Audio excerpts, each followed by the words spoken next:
د ملګری تپوس کړی دی چې ذهب او فضه یعنی سره زر او سپین زر د زکات د پاره چې نصاب لازم دی. نو کوم حدیث کې چې رسول الله صلی الله علیه وسلم یې زنانه ته د سوارینو د زکات یعنی د دوو بنگلو د زکات ویلیو بلکې د ګوتمو زکات تپوس کله هم وو. نو دا خو ظاهر ده چې بنگړي او ګوتمي خو نصاب ته نه رسیږي، نو څنګه وتر زکات حکم کړي وو؟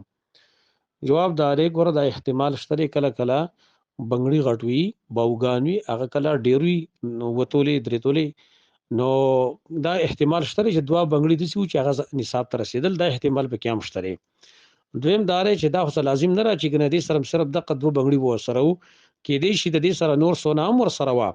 نو نبی صلی الله علیه وسلم دې زکه تاسو دا کړی چې دې زکات و سره ادا کې کنه ادا کې، لہذا دې کې جمع بین نصوص او په دې طریقه باندې راوستل شي چې التا نور حدیثو اگر دې سره بټل کې چې هغه لپاره نصاب چې کوم دغه مقرر کړی دی. نو کله یو حدیث کې چې کوم هغه اجمال وي، بل حدیث کې چې کوم دغه کې تفصیل وي.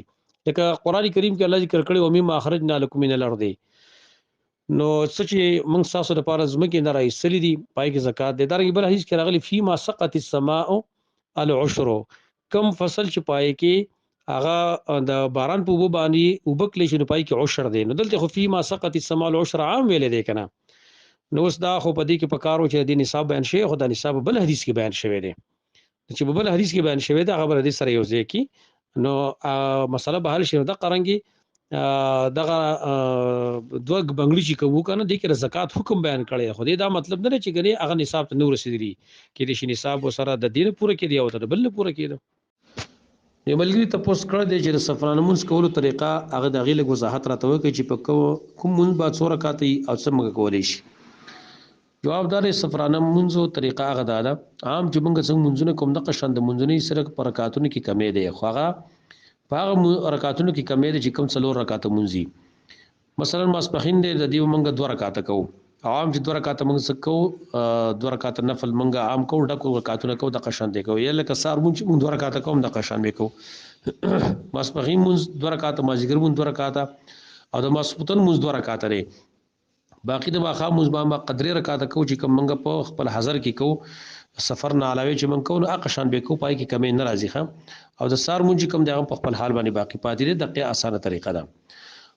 دومره خبره ده چې سنت چې کوم دي سنت د سحر د سنتونو علاوه د ویتر نه علاوه سنت چې کوم دي په سفر کې غماف دي عام نفل کولای شي، په سورلیم کولای شي، اسیم کولای شي، لیکن سنت مؤکده چې مسبخین نماز نه مخکې مونږ 4 رکعات سنت کوو، وروسته 2 رکعات کوو، او سوتن نماز نه وروسته 2 رکعات سنت کوو، ماخام نماز نه وروسته 2 رکعات سنت کوو. نو دا مونږ ته معاف دي په سفر کې. البته د سحر 2 رکعات سنت هغه بکو دا په حدیث کې راغلي دي، او ویتر چې کوم دا بکو ویتر هغه صحیح دی کولای شي.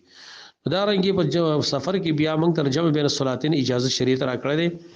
که ته تکلیفي او مشقت کې واقع کېږي مونږ نه خرابېږي، نو ماسپخین سره د مازیګر مونږ جمع کولای شي. د ماسپخین په ټیم کې مازیګر مونږ را مخکې کا دواړه یو ځای وکا او بیا سفر شروع کا، یا د ماخام سره ماسوتر مونږ یو ځای وکا جمع بین الصلاتین دا پر دوه مونږ کې ویل شي، ماسپخین مازیګر ماخام ماسوتن دا سره هم هغه کولای شي. د ملګری دا تاسو کړی چې په دې موبایل باندې ایڈوانس قرض راغختل چې کوم نه داخله کوئی دا حرام کړ دی، آیا دا حرام کړ دی کنه؟ جواب دا دی چې د موبایل باندې د ایڈوانس راغختل قرض راغختل په دې کې د دې وخت د علماء دوه رائے دي. بعض علماء وایي چې دا خیر دی، دا جایز دی، ځکه دا روپۍ نه دي، دا پیسې نه دي، په دې باندې ځاغستل کیږي نه، لہذا کدا څوک راوړي او بیا زیتی تا نه اخلي دا خیر دی. د یو قسم د کمپنی سره په اساس سره یو قسم د تعاون کوي. په دې کې دویم رائے د علماء غدار چې د ایڈوانس راغختل دا صحیح نه دي. په دې کې شبهه خامخاشتره وجه دار چې د هر چا خپل پیسې وي، د هر چا خپل سمن وي، نو د ملکونو سمون هم جدا دي، که زمونږ روپۍ دا د افغانستان روپۍ دا د هندستان روپۍ دا د سعودي ریال له د بل ډالر دی د بل یورو دا او دا نور ملکونو مشتري خپل دار چا خپل روپۍ وي. نو دا رنګ د کپنو چې کوم د خپل قین دغه پیسې دي، د یونټ چاغي ورکی کنه دا دغه پیسې دي. نو په دې کې ښکارا خبره ده چې حالت وته لون لیکلې او ته قرض لیکلې یو خبره ده. دویم دا چې حالت وته کړه د بیلانس شیکې نه ته آر اس لیکلې، نو آر اس معنا ده سره بیلانس معنا ده، سره قیمت معنا ده، سره پیسو معنا ده، لہذا چې هر کله دې ته پیسې ویل کی د قرض ویل کېدلی شي نو ته چې شل راوغواړي بیرته نه دوی شي دریش کټ کې د ښکارا د سود په زمره کې راځي. لہذا کم سے کم دا شبهه خو به کې شته د سودو نو د دین ځان ساتل پکار دي. او حدیث کې دا راغلي دی الحلال بین والحرام بین بینهما امور مشتبهات فمن اتقى الشبهات فقد استبرأ لدينه وعرضه.